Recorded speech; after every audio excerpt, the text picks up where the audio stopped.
Ayun na nga. Merong episode ulit. Nakala siguro nila abutin na naman ng mga 3 months. Kala nila season break na naman ulit. Pero ayan na nga kasi since maraming nagre-request sa atin na sana tuloy-tuloy na, and ito na nga, tuloy-tuloy na. Tuloy-tuloy na. Parang second na to di ba? So yung next episode, last na ulit, season break na ulit. Hindi, patatluhin muna natin ulit bago magpahinga ulit. Hindi, joke lang. Tsaka meron tayong hindi pa pala time para i-announce. I-announce lang muna natin na magkakaroon tayo ng announcement. Ito yun ulit, oo. Pero most likely next episode talaga, ito, masasabi na namin kung ano. Oo, sana na nga. Nag-aantay lang kasi talaga kami ng go signal para i-share sa inyo yung magandang balita na sa tingin namin magugustuhan nyo din. Nga pala, maraming salamat pala kay Madam Roma May sa pagpapadala sa amin ng tumataginting na $19.99.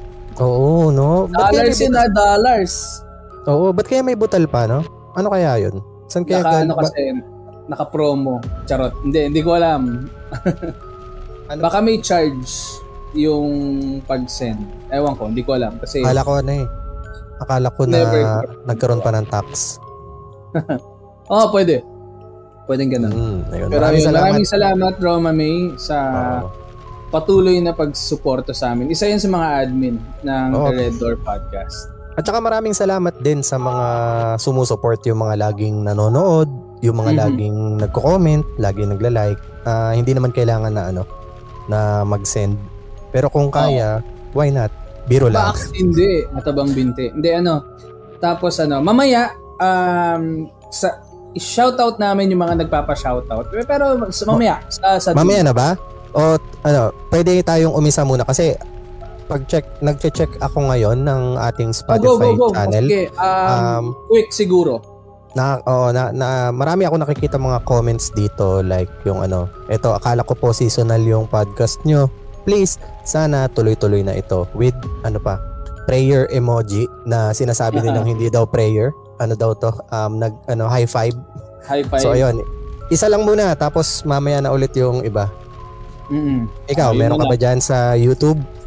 Sa YouTube, yun lang. Actually, counted na rin yung kay Roma May kasi parang nag-thank you lang siya sa pag-upload ulit namin. Tapos nagsama siya ng $20. Maraming salamat, Roma May. At syempre, antayin namin si Abby dahil siya ay mapapasubo ngayon. Joke lang, Abby. Okay, so let's get started. Let's get this started. Nga pala, meron kaming itatry ngayon.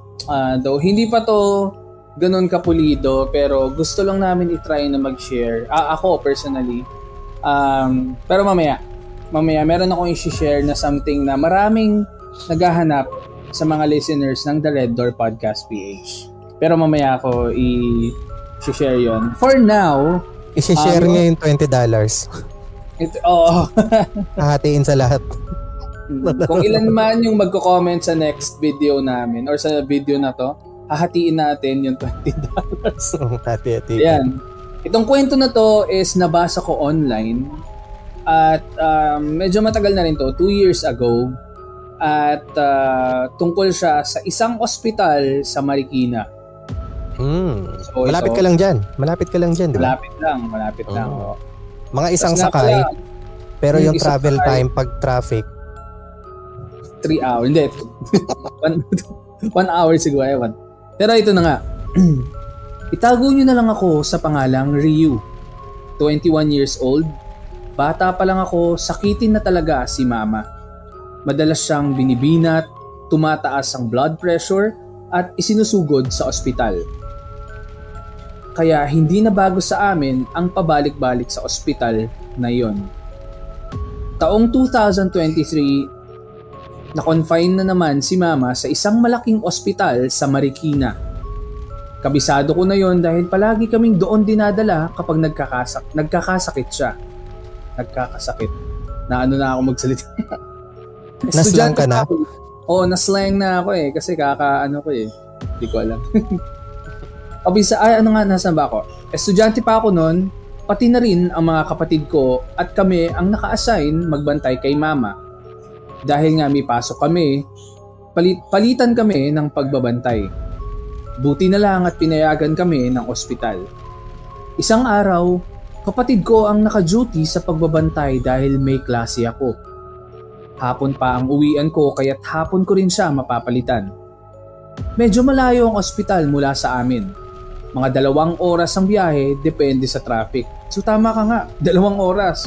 Tapos feeling ko malapit lang din to. Sabi ko sa'yo, Paps tapos partida, yung 2 oras pa na tinutukoy niya is hindi pa umuulan yun. Iba pa kasi pag umuulan eh. Ayun nga pala, recently medyo umuulan-ulan eh, no? Kaya nga eh. So yun, bandang 5:30pm ako umalis ng bahay. Rush hour yun, kaya halos hindi gumagalaw ang mga sasakyan. Nakarating ako sa ospital bandang 8:00 na ng gabi. Grabe, so 2 hours and a half yung biyahe niya. Oo, ma-traffic talaga banda dyan. So medyo madilim na.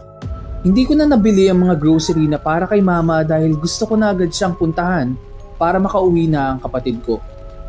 Pag-akyat ko sa kwarto, nakita ko si mama at handa na rin umalis ang kapatid ko. Tinanong ko si mama kung gusto ba niyang bumaba muna ako para bumili ng pagkain. Pero sabi niya ay busog pa raw siya. Fast forward, 2:00 ng madaling araw, ginising ako ni mama. Nagugutom na raw siya. Agad akong nag-ayos para bumaba at bumili ng makakain. Nasa 4th floor ang kwarto namin nun, kaya elevator talaga ang best choice sa pag-akyat at baba. Papasok na ako ng elevator. Normal lang naman lahat. Pero maya-maya, pagpasok ko, nagantay akong sumara ang pinto.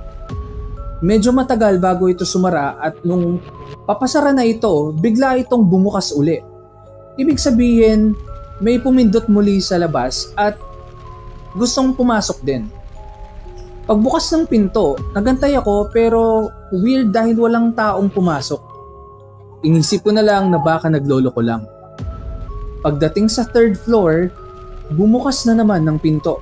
So inaasahan ko na merong sasakay. Pero wala pa rin. Ganon din ang nangyari sa 2nd floor.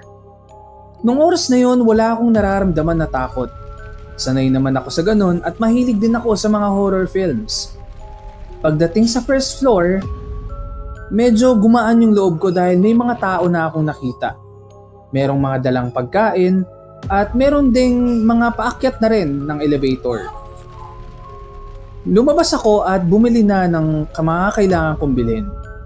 Pagbalik ko sa elevator, inintay ko ito dahil nasa taas pa manggagaling. Maya-maya, may dumating ding babae na merong dalang pagkain. Natuwa ako kasi meron akong kasabay paakyat. Pero ang medyo matagal na bumaba yung elevator. Sabi ko sa sarili ko, baka naglolo ko na naman tulad kanina. Bigla na lang nagsalita yung babae sa tabi ko. Naglolo ko ata talaga yung elevator, no? Kanina pagbaba ko, pabukas-bukas yung pinto. Ang tagal ko tuloy makababa. Ang sagot ko naman, oo nga po Ganon din yung nangyari sa akin kanina. Pagbukas-bukas yung pinto sa bawat floor kahit walang taong sumasakay. Tumawa siya ng kaunti at sabay sabing, ano kaya kung may pumipindot mula sa labas? Mula sa labas na hindi lang natin nakikita. Tapos sabi pa niya, mabuti pa maghagdan na lang tayo. Mas mabilis pa at walang bubukas-bukas na pinto. Pumayag ako dahil meron naman akong kasama. Nauna akong umakyat at nakita kong sumunod siya. Pagdating namin sa kalagitnaan ng hagdan, huminto ako saglit para antayin siya dahil medyo may kabagalang siyang maglakad. Nung malapit na siya, sabay na uli kaming umakyat. Dahan-dahan na lang ako para hindi siya maiwan. Pagdating ko sa 2nd floor, lilingunin ko sana siya pero nagulat ako dahil wala na siya. Kinilubutan ako ng todo.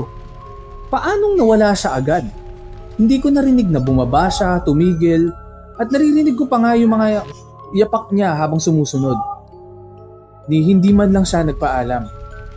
Dahil sa sobrang takot, dali-dali akong tumakbo paakyat hanggang 4th floor. Kahit na halos mawalan ako ng hininga sa pagod. Dahil sa sobrang takot, binuksan ko kagad ang pinto at bago ko pa mabuksan yon, nagulat ako dahil biglang bumukas ang elevator sa 4th floor. At walang tao sa loob. Nanindig ang mga balahibo ko, pati sa batok at hita. Bigla akong napaisip, what if siya mismo yung sinasabi niyang may pumipindot na hindi nakikita? Doon natatapos yung kwento. Alam mo, habang pinapakinggan ko yung story mo, parang naisip ko na hindi kaya yung kasama niya, yung hindi tao yung kasama niya, isa ring multo. Kasi naalala ko, meron ka ring similar na kwento niyan before. Kung maalala mo yung Red Tag Patient. Red Tag Patient. Diba? Yun eh. Yun yung isa sa mga sikat kasi na urban legend na na-feature din sa True Philippine Ghost Stories. Kung saan yung isang nurse, parang may sa graveyard. Oo, tapos sumakay siya sa isang elevator, diba? Tapos may kasama siyang bata. Parang ganyan. Tapos may nakita siyang tumatakbo papunta dun sa may elevator. Mahabol, Oo, sinaraduan niya. Tapos ano nga ba lang nangyari nun? Pag pinapasok niya yung bata di ba? Tapos parang sabi, ang pagkakatanda ko parang sabi niya, ate, ano ibig sabihin nung tag doon sa... parang bakit may dala kasi siyang pasyente, di ba? Hindi, bakit nyo sinaraduan yung... Iba pala, iba yung kwento na Kasi may mga versions yan di ba? Yan pala yung isang version, yung parang papalapit yung bata, sinara, tas tinanong nung kasama kung bakit mo sinaran? Kasi sabi, nakita mo ba yung tag nung tumatakbo? Yung kulay is red, ibig sabihin patay na. Tapos sabi, katulad ng ganito ba? Ganyan, parang ganito. Yung isang version na natatandaan ko is, meron siyang dala na parang bangkay. Itong nurse, tinutulak niya yung alam mo yun, yung nakatakip na. Tapos nakalabas na yung paa. So yun, dinala niya doon sa sa tawag doon sa elevator para ibaba sa morgue man o kung saan. Tapos may bata sa loob ng elevator. Tapos tinanong niya si nurse kung, ate, ano po ibig sabihin ng ganyang tag? Okay. Tapos sabi niya, iba-iba kasi yung kulay niyan. Pag ganito yung kulay, buhay. Pag ganito yung kulay, patay na. Tapos sabi, bakit mo ganun? Ibig sabihin, patay na po ba to? Sabi niya, oo, kakamatay lang kasi bababa niya sa morgue. Bakit po ganun? Pareha po kami ng tag. Parang ganun, yung So grabe, meron palang iba-ibang versions din, yung mga urban legends. Madami talaga siya. Meron pa nga akong nakita niyan na orange tag naman ang ginamit. Siguro feeling ko since sa hospital na yon, orange yung tag para sa mga dead patients. Iniba nila kasi hindi nga naman magiging accurate kung magiging red. Pero akala ko ibang story since orange tag yung nakita ko. Tapos nung nakita ko pa lang yung intro, sabi ko, ito rin yun alam ko na to Ito rin yung red tag patient Kasi ang parang pinaka-title lang, orange tag. Kaya akala ko... Pag orange tag ata, ibig sabihin yan 25% off. Oo, pag orange sa tag. Sa orange app. Sa may orange kasi app. Kasi diba dati may mga kulay yan, pag green, orange, tas pag blue 50% off ata, di ko alam, nakalimutan ko. May mga color yan. Pagka yung talagang super sale na, red na. Red tag. Kasi yun yung yun yung matakaw sa mata Oo. Yung makikita mo kagad, yung red. Naalala ko pa pala, ang galing pagdating sa mga kasi nag-work ako dati sa may mall, di ba? Ang galing nung strategy minsan sa mga sale na mga yung tawag doon, Pap, sa mga standee. Hindi, sa mga standee, sa mga yung para mga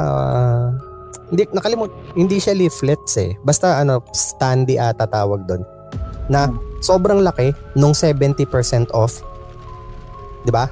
Pero tapos, may maliit na nakalagay na up to. Oo. Diba? So kung kung nakikita mo agad yung 70% off, maaakit ka agad. Pero hindi mo makikita na up to 70% off lang pala. Ibig sabihin hindi lahat. Meron naman isang technique nakalagay 50% off, sobrang laki. Tapos may maliit sa ibaba, on selected items. Grabe rin yan, ang galing din ng mga strategy. Tsaka madalas talaga na magamit yung red na color kasi parang siya, eye catcher talaga siya, di ba? Oo, kaya nga red door eh. Oo, di ba? Talagang eye catcher din talaga yung natin eh. Yung ating logo. Pati yung logo, sa mga nagawa ni ni Vance. Nung ating super fan na si Vance. Ay, naalala ko meron din nga pala isang super fan na na nagpapa-shoutout si Paula Chen. Kasi nalaman niya na nagkaroon tayo ng episode nakaraan. Shoutout sa'yo. Super ganda niyan. may isa pa siyang pinapa-request na sabihin eh. Hindi ko masabi. Ano yan? Super ganda and super sikip. si Paula Chen. And shoutout sa'yo, maraming salamat sa support. Kasi parang since horror fan talaga siya, tapos since nag-start yung podcast, sumusuporta talaga siya ng nood. Ng nood. Ayan. Tapos nag-share din ba yan? Nag-share ba siya? Ng mga stories? Ng stories? Oh, tsaka mga post ng Red Door Podcast. Ay, oo. I-share niya to sa sa Facebook niya for sure. Kasi yun yung parang mga ng pagiging top fan. Kasi tiyan mo si Vance. Top fan niya kasi nag-share yan. Kabisado niya lahat ng episode eh. Kaya nga, alam niya kung kailan yung ganito. Alam niya kung kailan yung ganito, kailan yung ganyan. Oo. Pag tinanong mo siya kung, anong episode nga ba to? Ang sagot niya sa'yo, hindi lang episode eh. Pati timestamp sasabihin niya sa'yo. 33:10 yan yung 33 minutes and 10 seconds nyo nabanggit yung Red Dog Patient sa episode 2 season finale. Tinanong ko nga siya last time, sabi niya, hindi, wala yan sa Red Door Podcast. Andun pa yan sa lumang episode, di ba nag-start pa lang kayo? Yung sa Ian Lipa na YouTube, andun pa yun, wala pa yun sa Red Door Podcast. Kumbaga alam na alam, no? Nakalimutan nawala ko yung kaninang babanggitin ko sana na kaya napapansin mo sa mga fast food chain, karamihan ng mga logo red, yellow and green, 'di ba? Kasi alam ko, di ba may mga kulay na parang appealing sa mata, lalo na kung gutom ka. Oo, totoo. Parang totoo yan. Yellow, green. Nakalimutan ko basta may set ng colors. Yun, yung tatlong yun. Yellow, green at red. Kaya kung mapapansin nyo sa mga fast food chain, hindi pwedeng mawala yung kulay na yan. It's either red or yellow, o kaya yellow and green, o kaya green lang. Basta lahat yan. Anyways, yellow and green, ano ba yan? Pure gold. That pure gold na isip ko. Mang inasal, no? Madami talaga sobra. Anyways, eto. Meron ka bang kwento dyan? Yes, meron akong story dito na nakuha ko sa Reddit. Okay. Sabi niya dito, nakikitulog ako lagi dati sa isang room sa bahay ng girlfriend ko. Every 4 a.m., lagi akong nagigising at napapatingin ako sa isang sulok ng room. Feeling ko, meron akong kasama doon kasi tumatayo lagi ang balahibo ko sa buong katawan. Madalas ako makatulog doon at ganun palagi. Nasanay na lang ako over time. Then, dumating ang Amerikanong pinsan ng girlfriend ko at doon nagstay. After a week, nagkaroon ng family gathering. Nagkwento sa amin bakit daw may ganun siyang nararamdaman sa room. Parehong pareho ng story ko. Nag-butt in yung tita ng girlfriend ko. Nagkwento na one time, naglalaro ang mga bata doon sa room na yon. Bigla na lang daw sumigaw ang isang anak niya na around 5 years old. May nakita raw na stranger na bata sa room na mukhang galit na galit at kulay pula raw ang mata. Nag-aapoy ang mata. Yun ang kanyang description. Kaya mula noong nangyari yun, di na pumapasok sa room na yon ang anak niya. Dagdag ko na rin ang sa tita ko. Nangungupahan sila dati sa isang lumang bahay kasama ang isang tito ko rin. lagi niyang tinatawanan ang tito ko kasi kapag nagsasabi na bayaran na ng upa, kailangan daw magbayad agad para hindi magpakita yung dating may-ari. Okay, so ibig sabihin, doon sa kanilang inuupahan, yung dating may-ari ay wala na or yumao na. So, parang wag mo parang sinasabi na siguro, no? Wag mong antayin na yung kaluluwa pa ang maningil sa'yo. Magbayad ka na agad, sabi niya na ganyan. Wait, nakamute pala ako, ang dami kong sinasabi. Until one time, nagising siya na madaling araw, half asleep. Feeling daw niya may katabi siya. At yun nga, may nakatabi raw sa kanya sa higaan. Since madilim, kinuha niya ang 3210 phone pa niya that time. So luma, matagal na to. Oo, so ibig sabihin matagal na to. Pero, parang imaginein mo yung pinaka-story. Natutulog ka, gabi na, siguro madaling araw to, tapos may naramdaman kang parang may tumabi sa'yo. Tapos kinuha mo yung 3210 phone mo. Ang 3210 phone ba dati, may flashlight yan? Wala. So ibig sabihin, ang pinaka-ilaw nun, yung LCD lang niya. Ang hina nun, no? Mahina yun masyado. Pero, kung ganun yun, ibig sabihin, sobrang dilim din. Kasi, ibig sabihin, kung kailangan mo pa ng phone para makita kung may tumabi sa'yo, ibig sabihin lang na sobrang dilim kung nasan ka. Siguro pitch kasi black. Kasi normally, kahit napatay na minsan yung ilaw, makikita mo naman Kung may tumabi sa'yo, makikita mo yung maaninag mo Pero kung sobrang dilim na kailangan mo pa ng phone, sobrang dilim pala talaga. Tama. So ito, tignan natin kung ano yung nakita niya. Kinuha niya ang 3210 phone pa niya that time para ilawan kung sino katabi niya. Doon niya nakita ang lola na katabi niya at nakahiga rin pero nakadilat. Ano yung nakatingin sa kanya? Nakahiga, so straight, tapos nakadilat. So ibig sabihin hindi nakatingin sa kanya, baka nakatingin sa kisame. Okay, go. Trinay niyang katukoy ng wall sa pagitan ng room nila ng tito ko pero sobrang hinang-hina raw ang katawan niya sa nangyayari. Kaya wala man lang siyang sound na nagawa. Parang hinahaplos lang ng knuckles niya ang wall. So, trinay na lang daw niyang tumagilid facing the other side at inantay na magliwanag at mawala ang katabi niya. Sorry, nakakatakot siya. Na-imagine ko siya na biruin mo, natutulog ka, naramdaman mo na may tumabi sa'yo, kinuha mo yung phone mo, inilawan mo, tapos ang tumambad dun sa liwanag is isang lola na nakahiga pero nakadilat. Siguro nakatingin sa kisame. Kahit sino talaga matatakot dun. Pero natawa ako dun sa may part na na nagpanik siya pero siguro sa sobrang takot parang hindi makagalaw yung katawan niya kaya sumuko na lang. Parang yung sa sleep paralysis na yung tipong andito na naman ako, bahala na. Oo, sige na, kunin mo na lang ako. Sawang-sawa na ako. Eto, ganito rin yung nangyari sa kanya. Tumagilid na lang daw facing the other side at inantay na magliwanag. Parang, bahala ka dyan. Wala na akong magagawa sa'yo. Pasok pa ako bukas, bahala ka dyan. Kaunting oras na lang naman na magliliwanag na Pero ang pinagtataka ko dito, siguro nung time na to, LQ, yung tito at tita niya. Tumabi sa kanya. Hindi, kasi magkahiwalay Sabi trinay niyang katukoy ng wall sa pagitan ng room nila ng tito ko. So, ibig sabihin hindi sila magkatabi.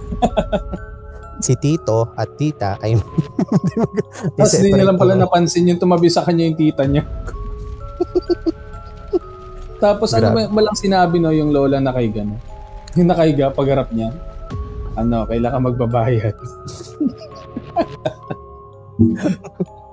Hindi, pag due date na. ayun ang mas nakakatakot, di ba? Si Judith at saka si Bill. Ano yun?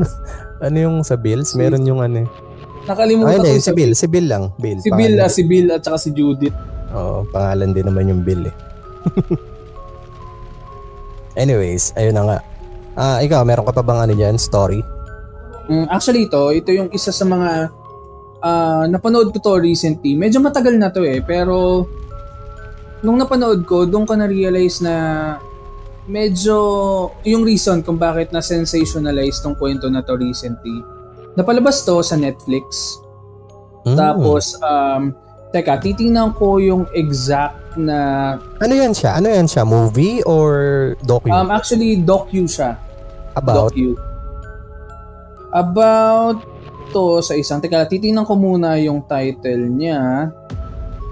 Alam mo kasi mahilig din akong dati manood ng mga docu. True crime, syempre. Yan talaga maganda mapanood na docu true crime.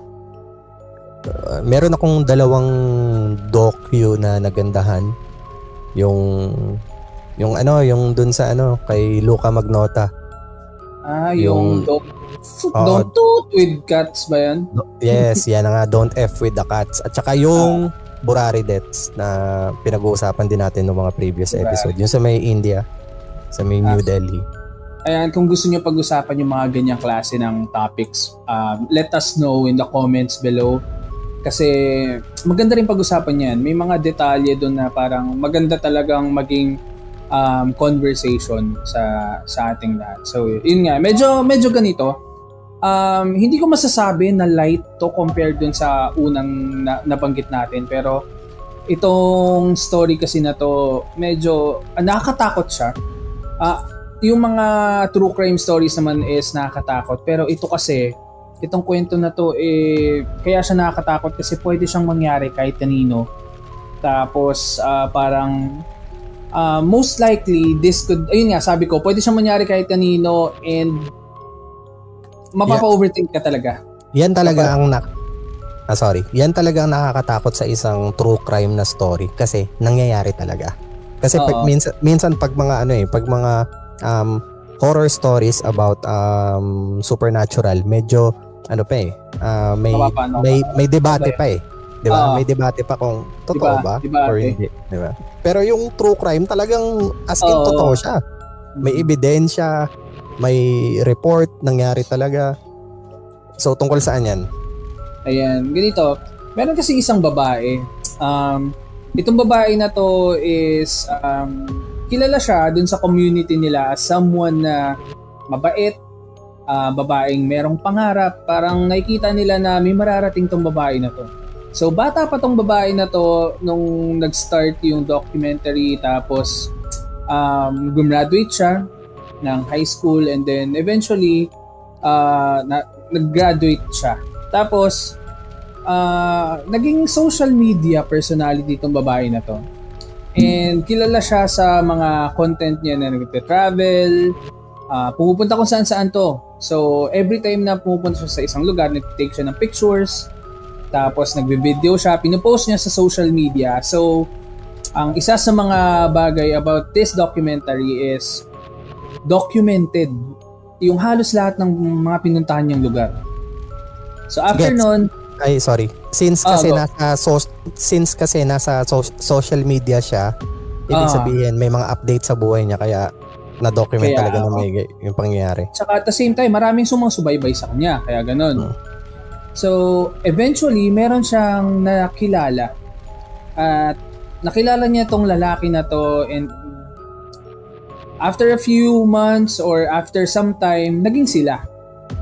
Tapos nag-decide sila at one point na mag-travel ng sabay and i-document yon. Pumunta sila sa iba-ibang lugar, gumagawa sila ng mga videos, nagpipicture sila kung saan sila pumupunta.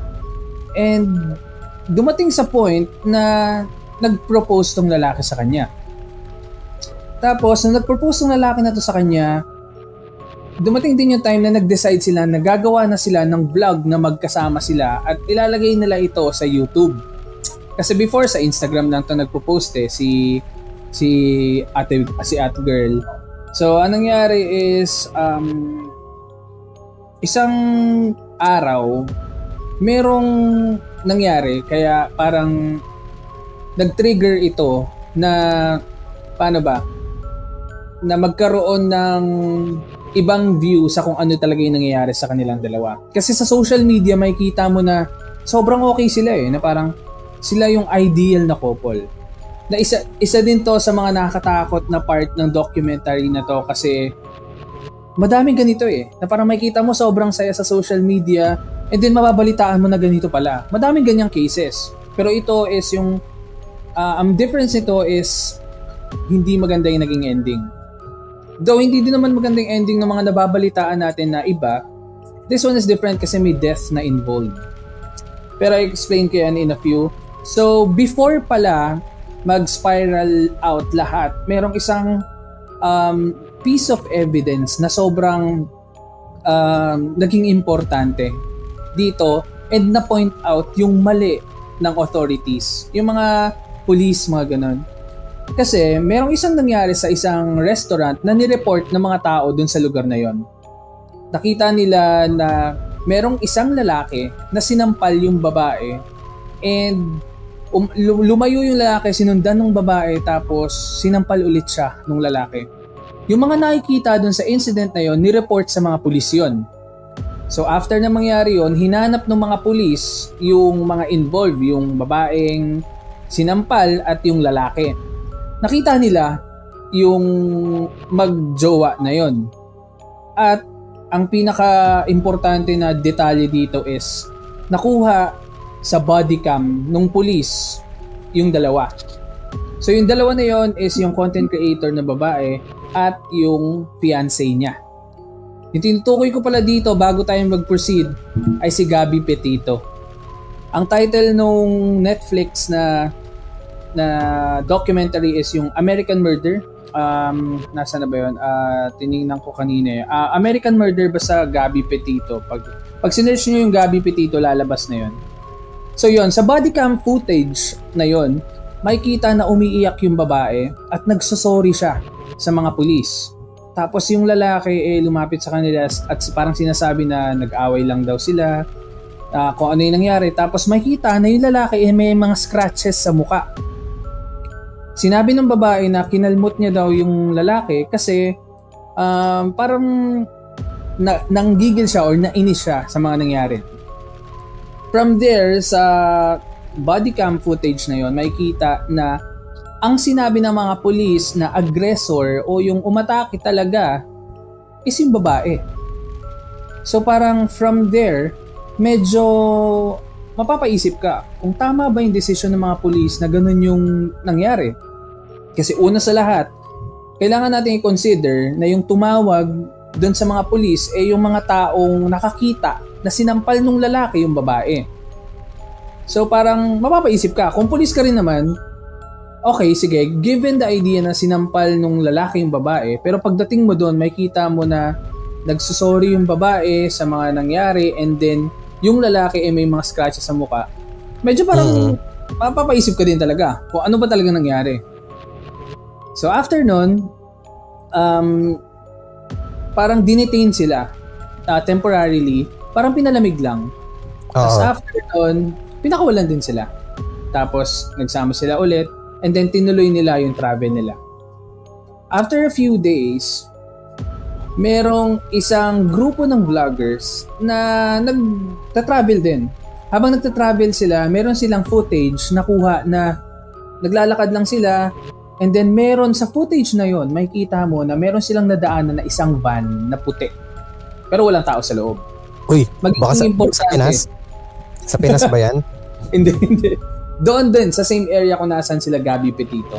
Magiging importante yon sa investigation. Kasi after a few days, umuwi yung lalaki, yung boyfriend ni Gabby Petito sa kanila. Ang pinaka tawag doon, surprising lang is wala si Gabby Petito. Hindi niya kasama. So, nagtataka sila kung nasaan si Gabby. So, ang nangyari, pinahanap siya ng parents niya. Tapos, yung parents naman itong lalaki, medyo parang tinatago yung lalaki. Ang pangalan niya is Bryce ba? Bryce or Brian? Yun, Brian. Yung pangalan ng lalaki. Brian Laundrie. So, lagi siya malinis damit nito lagi. Oo. So, yun. Si Brian Laundrie, medyo tinatago siya ng parents niya kasi alam nila na baka merong na siya yung primary suspect kagad, di ba? So, after a few days, ang nakakapagtakang mga ginawa ni Brian is umalis siya sa kanila, kasama yung parents nila, nag-camping sila. Pero, bumalik din sila after a few days.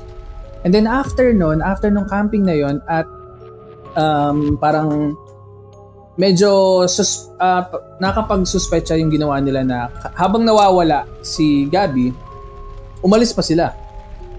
Pero bumalik din. After a few days na parang lumabas yung video nung naalala mo yung dalawang content creator, nakita yung ano na yun, yung what call this, yung white na van. Oo. Nung nakita yun or nung binigay nila sa authorities yung information na yun, pinuntahan nila yung area na yun malapit doon. Okay. Tapos habang nangyayari yun, si Brian, nagpaalam sa parents niya na magka-camping lang somewhere. Tapos umalis na. Tapos, nung time din na umalis si Brian, may nakita yung mga authorities doon sa lugar na kung saan nakita yung white van ng mga content creators.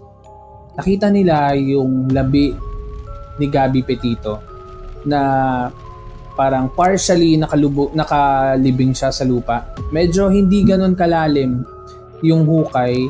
Tapos medyo nasa hindi na magandang state yung katawan niya kasi parang 3 weeks na ata nung nakita siya. So nasa ano na yun? Decomp na. Oo. So ayun, nalaman na nila kung ano talaga yung nangyari kay Gabby Petito. So ngayon ang question is nasaan or sino yung pumatay sa kanya? Siyempre, ang magiging primary suspect is si Brian. Yung boyfriend,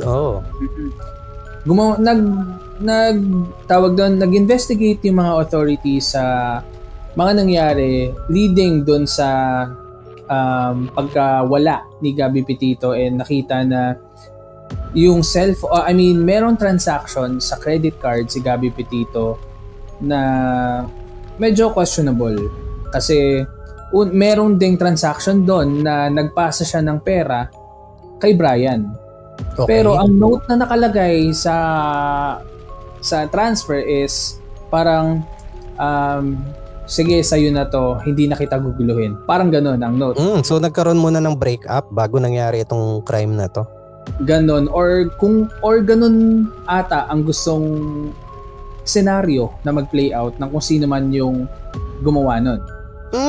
Okay. So may twist pa pala. Akala ko Oo. Tapos, napansin din nila na merong exchange ng messages from Brian to Gabby. Pero nangyari lahat ng exchange na yon days na after na mawalan ng contact si Gabby sa parents niya. Kasi si Gabby close siya sa parents niya eh. So parang lagi siya nag-update. Pero after a while, tumigil siya mag-update. So, napansin nila na yung communication between Brian and Gabby Petito nangyari after na nung nawalan ng communication si Gabby sa parents niya. Tapos, napansin nila na yung timestamp nung pag-send and pag-response is halos magkasabay. So, ibig sabihin, ang parang interpretation nila doon is kung nasaan sinend yung message, doon din ni-reply yung message. So parang ang iniisip nila is magkatabi yung phones nung nangyayari yung communication. So parang iniisip nila na nandun na sa tao na yon yung cellphone nung parehang tao or na kay Brian na yung cellphone ni Gabby nung time na yon. Tapos ayun, hinahanap nila si Brian kasi siya na talaga yung parang pinaka main suspect. Pero hindi sila pwedeng magbigay ng search warrant kay kay Brian kasi wala naman talagang solid na evidence. 'Di ba kailangan mo ng ebidensya na panghawakan para makapag-search warrant kay search warrant or warrant of arrest. May due process 'yan. Oo. Pero meron silang nahanap na way para makapag-initiate talaga sila ng warrant. Hindi yun dahil dun sa pagkawala ni Nakakatawa dun kasi nakuha pa nila yung warrant na yun dahil dun sa isang action ni Brian na yun lang yung pwede nilang bigyan ng ng reason para makahingi ng warrant. At yun yung unauthorized charges dun sa card. So dahil dun pa. So yun, sa pero credit card. Oo, sa credit card. So medyo nakatulong yun sa kanila kasi kung wala yun, hindi talaga sila makakapag-initiate ng parang warrant or search. Gumamit siya ng CC, kaya tuloy siya yung nasisi. Nasisi, oo. Oo, di ba? So wag kang gagamit ng CC ng iba para hindi ka masisi. Para hindi ka masisi. Tapos, so, ano na yung naging ano? Ang nangyari is, yung parents ni Brian, nagsalita na. Sinabi sa kanila na merong parang idea na binigay sa kanila yung anak nila kung saan siya pwedeng mahanap. Merong isang lugar na parang campsite din na nabanggit ni Brian sa parents niya nung time na umalis siya. Pumunta yung mga pulis doon at nakita nila na merong mga damit. May damit na si Brian yung may-ari na nandun sa area na yon. Naghanap pa sila and then nakita nila na merong isang puno na nasa may riverside. At doon sa baba ng puno, nagulat sila kasi may nakita silang bangkay. Pero ang weird doon kasi doon sa napanood na documentary, nakita na lang nila yung buto, parang remains ng isang tao. Tapos sa remains na yon, nakita nila may gamit na dala, tapos merong notebook, tapos nakita nila based dun sa mga sa remains or sa wounds or sa kung ano man na nag-suicide yung bangkay na yon. And then after a few tests, na-confirm nila na yung bangkay na yon si Brian nga. Si Brian Laundrie. Ang kulit no? Yung reason kung ba't nila nalaman nandun siya is damit. Damit na nakakalat. Syempre, laundry nga apelyido eh. So yun, ang nakakapagtaka lang para sa akin nung time na yun is, pwede ba, hindi ko kasi alam yung time frame eh, pero posible ba, or may mali lang na nasabi na parang remains na parang buto na lang daw yung nakita, tapos parang, ayun ilang na, weeks? May gunshot. Di ko alam eh, pero parang ibig sabihin ba, sobrang ganun katagal para buto na lang yung makita nila nung time ganyan na yun. Ganyan din yung naging issue kay doon sa isang employee sa Robinsons Palawan. 'Di ba nakalimutan ko na kung ano yung apelyido niya, pero alam ko meron siyang isang kapatid sa TikTok. Si Jovelyn ata yung name niya, isa siyang employee sa Robinsons Palawan. Nawala? Oo, yung nawala. Tapos after isang week ata, nakita na yung katawan. And buto na lang yung nakita. So, isang linggo. So ayun, naging usap-usapan yan sa mga netizens na parang masyado naman daw mabilis yung process nung decomposition kasi isang linggo lang tapos biglang naging buto na lang. Anyways, may tatanong pala ako, Paps. Yung tatay ba ni Gabby is Mr. Petito? Ano pala yan? Ano pala yan? Gabby Petito? Kaya nag-iisip ako. Oo, si Gabby Petito. Nag-iisip ako kung tatay kaya nito si Mr. Petito. Tsaka si ang parents ba nito is si Mr. and Mrs. Petito. Anyways, anong title ng documentary na yan? Title ng documentary na to is yung teka, ito sinesearch ko Mr. and Miss Petito's daughter. Hindi, Gabby Petito. Kasi meron akong napanood sa Netflix before. American Murder, The Family Next Door. Ito yung kwento ni Chris Watts. Part 2 ng series na yun. Okay, part 2 ng series na yun. American Murder, Gabby Petito. Sabi na kasi na parang sabi ko, American Murder, parang yun din yung napanood ko dati Wala, naalala ko lang yung interesting na part dito sa may story ni Chris Watts. Kasi 'di ba, ang ginawa niya dito, pinatay niya yung family niya. Ito ba yung nilagay niya sa yung anak? Yes, dalawa? Dalawang anak na babae tapos asawa niya na nilagay niya sa oil storage facility. 'Di ba? Ngayon, sa isang recording na nakuha sa body cam ng pulis na pumunta kay Chris Watts, tignan nyo na maigi yung kino-commercial sa may TV nung during interrogation.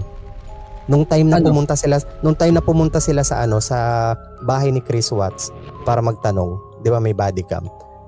May katabing TV si Chris Watts. Ang parang dun sa may commercial, nakalimutan ko kung anong product 'yon. May fetus muna, may baby. Tapos biglang nag-transition na oil na nasusunog. Ang galing, Paps.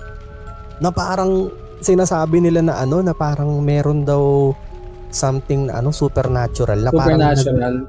Parang nagbibigay daw ng signal yung mga victims para malaman kung nasaan sila. Actually, nung kinukwento mo pa lang, iniisip ko na ano yun, nagkaroon ba ng intervention, no? Yung galing. Mga spirits na parang ito na, binibigay ko na yung clue. Ito, tingnan nyo na maigi. Tingnan nyo. Tapos, bukod pa doon, Paps, meron pang isang eksena doon na nung parang papaakyat na sila sa may hagdanan, merong parang mga white figures, parang smoke na nakitang dumaan. So, nung nakita ko yun parang nagandahan na ako dati doon sa may documentary, pero parang mas na-shoot ako sa rabbit hole kaka-search doon sa may sa mga sa supernatural na connection about doon sa may true crime na yun. Sabi ko, galing, no? Sabi ko, biruin mo yun, parang gumawa sila ng way para magbigay ng clue sa mga police kung nasaan talaga sila. Kasi nung time na yun, Paps, hindi pa nalalaman kung saan tinago kung saan tinago yung hinahanap, diba? Oo, ano nga bang press release niya doon? Umalis lang ba? Basta yun, complete rin yung story niya. Hindi lang. O kidnap ang pinalabas niya. Yun medyo limot ko na kasi ang mas naaalala ko lang talaga yung commercial na part na yun At saka parang inamin niya na lang yung nagawa niya nung kinausap niya na yung papa niya di ba? Inamin niya dun sa papa niya na tapos umiiyak pa siya. Maganda yan. Kung hindi niyo pa napapanood yan, American Murder Family Next Door. Tapos ano naman yung sayo? American Murder Gabby Petito. Na anak ni Mr. Petito. Mr. and Mrs. Petito. Nagulat ako, kakacheck ko lang ngayon. May collection pala to, itong American Murder. Sa Netflix to hindi ko lang alam kung meron pang iba. Yung una is American Murder, The Family Next Door, American Murder, Gabby Petito. Tapos may isa pa, ito hindi ko napapanood, feeling ko mamaya ko papanoorin. American Murder, Lacey Peterson. Ay! Meron. Kilala mo to, si Lacey Peterson? Hindi. Pero nagsabi lang ako ng kasi papanoorin ko rin yan mamaya, sisilipin ang gusto ko kasi dito 3 parts lang siya lagi, di ba? Tapos wala pang 1 hour ang per episode. Ito naman yung Lacey Peterson, nakalagay dito, a desperate search for a missing mother-to-be uncovers secrets that destroy 2 families in this heart-wrenching true crime documentary series. Missing, may nawawala. Kasi minsan yung mga docu ng true crime hit or miss din kasi minsan Minsan ayoko yung format, minsan ayoko style. Katulad nung kay Eliza Lam. Hindi ko nagustuhan yung format nun Parang ilang episodes ba yun? Medyo nabagalan din ako doon. Kaya lang ako nagstay kasi naiwagaan talaga ako dun sa kwento nun. Kaya ako pinanood na chinaga ko talaga. Gusto ko yung mabilis, yung tipong ikaw na parang naghahabol ka din Ano ba? Ano mangyayari sunod yun, may mga may mga dramatization pa may mga crime scene, The Vanishing at the Cecil Hotel. Oo kaya sabi ko ang bagal Katulad nung di ba yung Don't F with the Cats? Mag-ahabol ka din talaga dun kasi nasaan na nakita, diba? Tsaka gusto ko yung pagkakagawa nun kasi nag-umpisa yung kwento na parang nag-umpisa dun sa mga hayop lang. Tapos nag-escalate napunta dun sa merong may tao na involved. So grabe yung escalation niya Tapos yung video pala na yon, yung recorded videos is na rin dati, nag-trending na din dati pala siya sa internet. Kasama ng mga ibang mga gore videos. Ang title ng video na yon is One Lunatic, One I Speak. So ibig sabihin, yung video ng One Lunatic, One I Speak is si Luca Magnotta pala yon. Luca Magnotta. Tapos ang parang pinaka-victim doon is yung Asian. Hindi ko maalala kung tama yung name pero Jun Lim, parang gano'n natin yung pangalan. Grabe. Tapos iba pala yung name, no? Ba't ako biglang na, no? Junlin. May nag-comment, no? Ako po yun, boss. Sino yun? Junlim pala. Junlin. Hindi Lim. Okay. So, ayun nga. Maganda din talaga manood ng ano. Di ba? Dati nga nung way back, lagi tayo nanonood ng Soko, Scene of the Crime. Calvento Files. Ano pa ba? Sana magkaroon ng ganyan ulit. Pinas. Hindi, medyo kasi. Di ba yung dati nga yung investigador, nag-change sila ng format, di ba? Dati nagko-cover sana din yung sila katulad talaga ng meron akong pinapanood. Soko talaga yun, yung napanood ko. Pero kasi di ba may mga ganyan, may bumabalik na ganyan. Itong MMK, yung last ng MMK. Yung sa Magwad. Oo, Magwad. Medyo mabigat din panoorin yun. Pinanood mo ba? Hindi.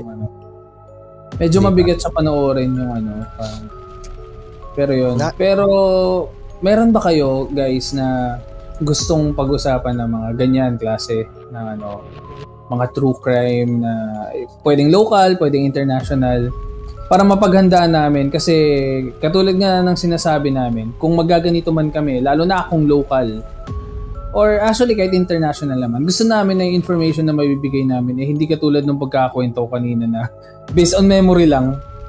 Parang gusto namin magkaroon na parang meron talaga kaming ni-research na super detailed talaga. Oo. Yung tipong Paps, may pa tayo, may typewriter pa tayo. Oo. Tapos may mga reports pa. Yung report na to ay galing mismo sa presinto. Oo, no? Tapos 7:00 ng gabi, Hulyo. Habang naglalakad ang biktimang si Elsa, ay nakita siya ni Lando. Elsa at Lando. At dumating si Francis. Dapat gano'n. Sabi niya, "Wag kang mamahal." dapat pala ganun ka detailed, pero hindi natin kakantahin na. Mahirap 'yan. Actually, meron din pala akong isa-suggest kasi na curious kasi din ako dito. Kasi daw siya, disturbing na documentary. Ang title niya Dying Rooms. About siya sa one child policy ng China. Matagal na to. So hindi na ako magbibigay ng details kasi masyadong disturbing, pero watch at your own risk kung mahilig kayo sa mga kung gusto nyo na tinetest yung sarili nyo or china-challenge nyo yung sarili nyo. Dito nakita ko. So American American made yung Tama ba? Ito ba yon? Yan yung may nakaupo. Yung may nakaupo na bata. Ayan, sa mga nakikinig sa amin, kung hindi nyo makita yung video, dito sa picture makikita na may isang bata na nakaupo sa parang kakaibang klase ng upuan, pero parang laruan siya eh. Pero ayun, andun siya. Yan. Ito yung, hindi ko alam ito yung, to? Dinesign yan para maging para maging stable lang sila sa pwesto nila. Pero ang result niyan, hindi na sila makakapaglakad habang lumalaki. Kaya pala may tali. basta hindi na ako magbibigay ng details kung kung saan mapapanood. Gusto mo basahin ko yung ay mabilis lang, 39 minutes lang to? Oo, mabilis lang yan. Hindi yan, sobrang sobrang tagal na yan na docu. Hindi siya yung katulad ng mga format ngayon. Na hinahati-hati pa. Oo, na mga 3 episodes since marami pang paliko-liko. Yan parang direct to the point na. Sige, basahin mo yung Yung basahin ko lang yung parang niya mismo, yung pinaka yung plot? A documentary about a crew going from one orphanage to another in China to investigate these so-called dying rooms where the orphanage workers leave baby girls to die. Babae lang? Yes, kasi sa China, importante ang lalaki. So ibig sabihin, kapag 'di ba, since one child sila, may one child policy sila. For example, yung ikalawang anak, aksidente, naging babae, automatic. Diyan na sa mga orphanage na. Pero, nung time na yan, yung budget, since ang dami na nga ng population, yung budget ng government para sa mga orphanage is hindi ganun. Oo. So, imagine mo na lang yung Biruin mo, parang sabihin natin na ang ratio ng nag-aalaga, parang one nurse to almost 50 to 100. What the? hindi ganun ka-OA, pero basta iyan na siya. Yung ratio niya sobrang baba nung nag-aalaga compared dun sa inaalagaan. So kailangan ginawa nila ng paraan yan, yung ganyan, yung upuan paps na kahoy. Para hindi na kailangang baka maumpog, baka naka-stable lang dun sa pwesto. Twisted nun Oo. Lalo yung last part niyan, Paps, yung pinakita. Saan pala itong pwedeng Open pa ba yung F? Hindi dun eh. Pero open pa yun, na-access pa yun? Oo. Ay, Paps, sige, sa mga gusto makapanood, meron siya sa, wait lang double check ko lang sa aking source. Ito, sa YT meron. Meron? Oo, The Dying Rooms, 1995. Okay, sige. Tatry kong panoorin ito mamaya. Kaso, Paps, yung quality niya, imagine mo na lang yung 3GP. 1995. Hindi, pati yung hindi siya na restored. So, in-upload sa YouTube. Sobrang luma na. Anyways, babalik tayo sa meron ka bang, hindi, ako, may ghost story pa. Go yun. Wait lang, check ko lang. Saka nga pala, habang hinahanap mo yan, kung meron kayong mga suggestions, sobrang open namin sa mga suggestions ngayon kasi as much as possible gusto namin gumawa ng mga episodes na magki-cater syempre sa inyo. Kaya kung ano man yung mga gusto nyong marinig, yan, sabihin nyo lang sa amin. Wait lang. Ito. Sinend to ni Reddit user mouse of unusual size 2. Mm-hmm. Nagtrabaho ako bilang isang property manager para sa isang sikat na mall. Madaming taon na ang nakakalipas. Assigned ako sa isang mall sa Manila. Medyo matanda at luma na yung mall. During Holy Week, doon madalas ginagawa major maintenance works namin. So madalas madaling araw na kami nakakauwi. Inaantay pa namin matapos yung maintenance. Oo nga, pagkakatanda ko, 'di ba nabanggit ko nga kanina na nag-work ako before sa mall. Huwebes Santo and Biyernes Santo. Yan ang nakakalungkot na holiday kasi walang pasok. Walang pasok niyan. So walang double pay na makukuha. During routine maintenance namin, nag-iikot yung guards namin to check different parts ng mall. Around 1 a.m. noon. Nabanggit ba niya kung saang part? I mean, anong lugar? Wala naman. Hindi, sinabi niya lang isang mall sa Manila. Okay. Pero hindi niya sinabi specifically. Nag-iikot yung guards namin to check different parts ng mall. Around 1 a.m. noon, nasa CCTV room ako kasama ko yung OIC at CCTV operator namin. Napansin namin na yung isa naming guard ay nakatayo lang sa may food court. So, rinadyoan siya ng OIC at tinanong kung bakit siya ay nakatayo lang doon. Walang sagot. So, yung malapit na guard sa kanya, rinadyoan din siya. Tinanong din kung ano daw ba ang ginagawa niya doon. Hindi ulit sumagot ang guard. Naisip ko na papuntahin ang isa sa mga staff para i-check ng personal yung guard. Nung una ay nagtuturoan pa kung sino ang pupunta. Pero imbes na magturoan, naisip ko na ako na lang mismo ang pupunta. Naiinis na ako ng mga oras na yon kasi parang hindi nagseseryoso yung mga tao. Gusto ko na kasi matapos yung ginagawa namin para makauwi na. Pagdating ko doon, wala namang tao. Tinawag ko pa yung pangalan ng guard pero wala namang sumasagot. Naalala ko, kakaiba yung feeling ko noong mga panahon na yon. Parang ang bigat ng pakiramdam na hindi mo ma-explain. So, bumalik na ako sa CCTV room.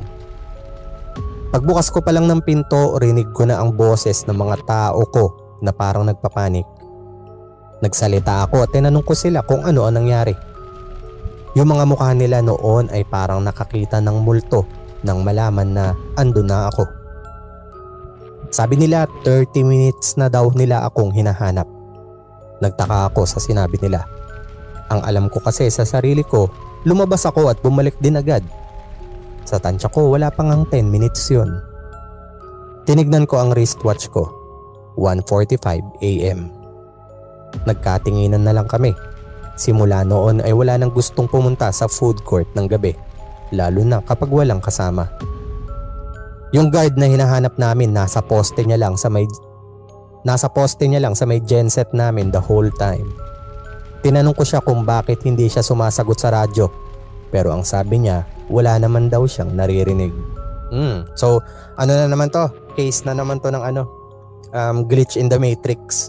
Oh, glitch in the matrix. Pag ganun yun pagka parang magkaiba yung time. Oo, pag magkaiba yung oras, 'di ba? Matic glitch in the matrix Ang hindi ko maintindihan doon, sino ang napunta sa Sino ang napunta sa other side? Yung manager na naghahanap o yung guard? Kasi 'di ba sabi nila nagkasabay din sila. Kasi 'di ba sabi nila na nakikita daw nila sa CCTV. Oo, yung guard na nakatayo lang. Pero nung puntahan nung manager, wala naman daw doon yung guard. Tapos ang nakakapagtaka pa nun, nung pumunta doon yung manager, hinahanap daw nila. So ibig sabihin hindi rin nila nakikita sa CCTV yung manager. Feeling ko Paps na ni na Doctor Strange yung yung timeline. Oo na kumbaga nasira-sira. Parang saan natin ito ilalagay itong guard? Dito. Ito, itong manager. Ito. Ilang minutes na ba? Mali. Balik mo. Alam mo kung ba't sabi ni Wong mali? Ha? Wong. Wong. Sabi niya, no. It's Wong. Tapos pero parang feeling ko, ang nag-glitch in the matrix talaga, lahat ng nandun sa Oo, lahat ng nandun sa loob. Magkakaiba sila ng timeline. Sabi, ihiwalay nyo yung empleyado, ihiwalay nyo yung manager, ihiwalay nyo yung guard. Tapos, lito-litoy natin sila. Bahala na sila kung sino yung nagkakakitaan dyan, kung sino yung nakikita nila sa CCTV. Tapos meron palang ganun, no? Meron parang bureau na parang wala tayong mga bagong horror story ngayon Gawa tayo ng Pero pero meron silang parang pinaka general rule na hindi pwedeng sobrang tagal kasi yung timeline is sobrang masisira. Kumaga, pwede nilang gawin 'yan once in a blue moon lang, tsaka wag sobrang tagal kasi magre-result ng hindi maganda. Kaya siguro kapag gagamitin na nila, sabi nila na ito dito natin gawin. Ito perfecto konti lang sila tapos hindi ganun ka Yung tipong kasi pag matagal, masyado masa-sensationalize. Doon tayo sa may isip lang ng iba na baliw sila. Tsaka Holy Week to, Holy shit. Pwede natin gawin tong mga ganitong bagay. Madali lang nila to may dudugtong sa Kumbaga ang pinakasisi nila dito ito nga kasi na Holy Week. Ayun. Saan kayang mall yan? Sa Manila DSM Manila. Sige, magsabi ka pa ng ibang mall sa Manila. Hindi sa bagay. Robinsons Manila. Oo, pwede. Wala pala. Tama. Pero hindi Kasi iba naman sa iba naman sa Robinsons Nabalik na naman dun sa iba pala yung Robinsons. Oo, walang doon. Walang wormhole doon dahil malaking worm ang nandun. Oo, legit. Yun nga. Hindi sila pwede magkaroon ng doon ng glitch in the matrix since sila nasa category sila ng urban legend. Oo. Di ba hindi yan pwede combo-combo. Sabi ko nga sa iyo, hindi pwedeng ang kwento magkasama ang aswang tsaka multo. Naka-premium na masyado yun. No? Kailangan parang separate. Naka-premium plus na yun. Mahal na subscription doon. Grabe tinan mo, base sa recording natin, nasa 1 hour na ulit agad.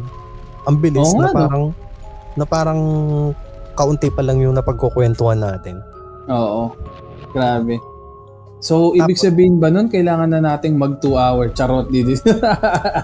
Tapos, marami pa tayong gustong sabihin. So, ibig sabihin, yung mga umaasa na tuloy-tuloy na yung episode, asahan nyo nga talaga na tuloy-tuloy na yung mga episode. Meron na kayo lagi na mapakikinggan. So, katulad nga ng sabi namin kanina na magbabasa-basa kami ng mga comments from YouTube. Andito na tayo sa podcast. Ikaw muna, Paps? Or ako muna? Sige. Ito, total naka-open naman na sa akin.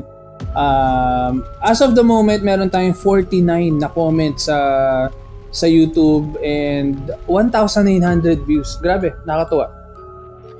Supportahan nyo lang kami dito and tuloy-tuloy kami sa pagpo-post ng marami pang videos. Ito, galing kay Payabyab Kim Kiram 1400. Ito talaga adrenaline ko. Buti nag-upload na ulit. Ayun, maraming salamat. Grabe, tapos si Kalod Pence, Ano kayang meaning niya dun sa ito talaga ang adrenaline ko? Ibig sabihin yun ang nagbibigay sa kanya ng energy? Oo, parang ganun. Similar naman din yan, Paps, dito sa isang comment na nakita ko sa may Spotify. Sinend ni Hackdog Lucky.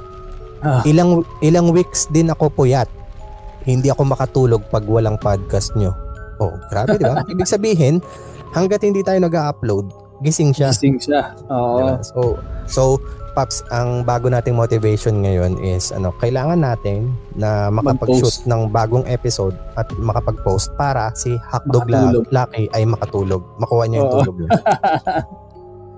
Ayun. Tas ito naman si Kalod Pence 8514. Ang sarap naman magtrabaho nito habang nakikinig. Ayun. So Paps, may suggestion ako next time. Minsan nga magpa-poll tayo. Kung kapag ba sila nakikinig ng Red Door Podcast is pinapanood din ba nila yung video or pinapakinggan lang nila? Ayan. Para malaman natin kung ano ba yung majority. Regardless to kung YouTube or Spotify, kasi yung iba naman sa YouTube ganun din yung ginagawa, parang open lang yung YouTube tapos naka-play lang tapos may ginagawang iba, di ba? Papakinggan lang. Kaya gusto namin malaman kung majority ba sa inyo ay pinapanood pa yung video or pinapakinggan nyo lang. Ayan, sige. I-comment nyo kung ano yung tapos magpo-poll din kami. Siyempre. Yes, magpo-poll tayo. Ikaw, meron ka pa ba diyang ibang mga comments? Ito lagi itong nagko-comment si Jordan Marcelo 4235. Yun, mapapanood ko na ulit ang TRDPC. Yan. The Red Door Podcast pa rin pala. Meron pa dito, wait lang, hinahanap ko yun. Sabi ni Mariashi, sana hindi nyo na kami i-ghost uli. Ang masasabi ko lang dyan ay sana. Ay, July ngayon, no? August next month. Di ba pagka August yan daw yung ghost month na tinatawag nila. Ano sabi mo kanina? Ano sabi niya? Tapos ikaw sabi mo, sana. Teka, may hinahanap ko. Ba't nawala? Ay, meron ka rin ng ganyan? Hindi, meron kasi dito sa'yo sa iba. Tapos sana. Tapos dito naman sa akin, may nag-comment. Si Robin Chuan. Si Robin Chan. First time makinig. Ganda pala. Legit po, Apostles' Creed and Saint Michael's Prayer pang combat sa evil spirits. Ayan po, ginagamit ng exorcist priest din. Saint Benedict Medallion is isa sa sacramental item na nakaka-help din. Pero dapat blessed. Hindi basta-bastang medallion na nabibili sa tabi-tabi. Ayun. Yung akin blessed to Blessed? Sa Vatican ko pa to pinabasbasan . Sa mga batikan na ano. Oo, yes. Kaya ano to, plus 10 holy damage. Tsaka plus 10 holy protection. Holy defense. Oo. Paps, yung way nung pagchat-chat, yung may mga extra letters. Yung iba doon, parang ayaw nila ng ganun, parang pet peeves nila. Pero ako kasi ginagamit ko yan minsan kapag para lang, kasi ang mahirap kasi sa chat, hindi mo alam yung emosyon ng tao na nagsabi. Kunwari may tinanong ka sa akin, magtanong ka ng kahit na Anong ginagawa mo? Ay, hindi, yung kumusta ka? Answerable ng yes or no. Masaya ka ba? Ayan, di ba? Tapos ang sagot ko lang sa'yo is lang. Oo, hindi lang. Hindi. Kunwari tinanong mo sa akin, sama ka ba? Sama ka ba? Sama ka ba sa akin, libre kita. Tapos ang sagot ko lang is pwede. Parang ang iisipin mo parang anong iisipin mo parang doon sa hindi ka interesado di ba? Pero pagka ang ni-reply ko sa iyo, pwede. Di ba? Ang isipin mo, di ba? Ganun Kaya minsan ginagamit ko rin yung mga extra letters na yun sige kunwari sabihin mo sa akin, Paps, pwede ko bang mahiram yung ganito mo? Kapag pwede ko mahiram yung mo? Oo. Pag sinabi ko lang sa'yo na go, ano isipin mo? Parang ayaw mo Oo, diba? Pero pag sinabi kong go, diba? Ano isipin mo? Ay, payag na siya. Ayun. So, paano guys? Nga pala, before namin i-end tong episode na to, alam ko nabitin kayo kasi kami bitin din. Ang dami pa namin gustong ikwento sa inyo. Pero, if meron kayong kwento na gusto nyo share, isend nyo lang sa kwentongrdp@gmail.com. May letter U yung kwento. Tapos, follow nyo kami sa Facebook ng The Red Door Podcast PH, Instagram and Facebook page. Follow nyo kami doon. At syempre sa mga personal namin. James? Tapos kung sino yung mga gustong sumali sa may community, i-check nyo yung description sa ibaba kasi ilalagay namin dyan yung link ng aming community. So, dyan sa community na yan, kwentuhan. Pwede kayong kwentuhan. Oo, meron din yan GC. So, pwede kayong makichika sa amin kasi minsan GC na group chat hindi gift certificate. Oo, baka magkagulatan na. Asan na yung dito? Discount ko. Asan na yung up to 50% off? At saka yung 70% off on selected items. Kasi dyan, ang madalas na pag-usapan dyan, mga movies. Tawag dyan? Nagbibigyan ng mga suggestion na, uy, panoorin nyo to. Oo, panoorin nyo to. Tapos ikaw naman ang gagawin mo. Sige, add ko na yan sa watchlist. Pero yung watchlist mo. Sobrang haba. Nakita mo ba yung sined ni Abby doon sa GC? Yung watchlist niya na mga na-download? Grabe, sobrang dami. Ay, pero hindi pa napapanood. Sabi niya hindi pa napapanood. Ganun kasi minsan parang yun parang para lang hindi ma-offend yung tao na nag-suggest sa'yo. Na nag-recommend. Ang gagawin mo, sige, panoorin ko yan. Pero sa totoo, meron ka pang 300 na pending movies na hindi mo pa napapanood. Na sinabi mo lang din papanoorin mo. So ayan, lahat ng mga gustong sumali sa may community, ilalagay namin yung description sa ibaba. Ilalagay namin yung link sa may description sa ibaba. So click nyo lang yan and then mapupunta na kayo dun sa may community.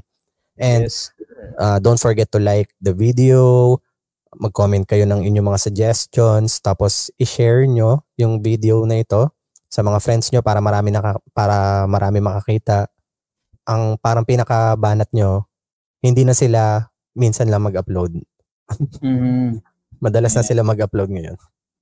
Tapos kung nagandahan kayo sa mga ganitong klase ng episodes, i-share nyo din sa mga friends nyo na merong ganitong klase ng podcast para mas marami makinig at lumaki pa yung community natin.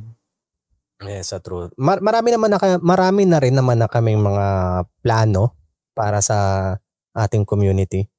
Oo. Malay nyo, ang first project natin is feeding program, mga lahat tayo ambagan, tig 100 feeding program, tapos biglang hindi nyo na kami makikita.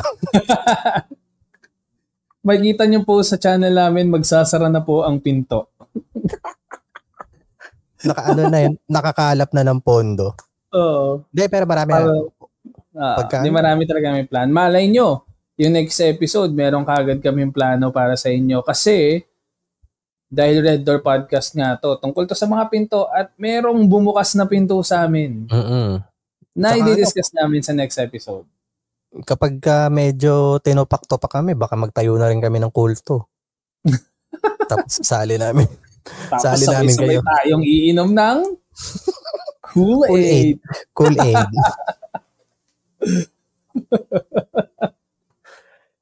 Napaka-dark nun. Anyways, ayun na. Ayun. 10:47 PM na. Papasok pa ako ng 11. Maraming salamat sa mga nagstay. Ay, may ikukwento sana na naman ako dyan about sa Jonestown. Pero hindi, wag na. Next episode. Next, papaalala ko. Ay, pwede yan. Pwedeng pag-usapan pala yan sa no? Kasi under true crime din yan eh. Yung sa may Jonestown. Sige. Pag-usapan natin yan next episode. So, again, my name is Tito Jamesu. My name is Tito Ian Lee. And we kami are the Red Door Podcast PH. Bye. Bye-bye.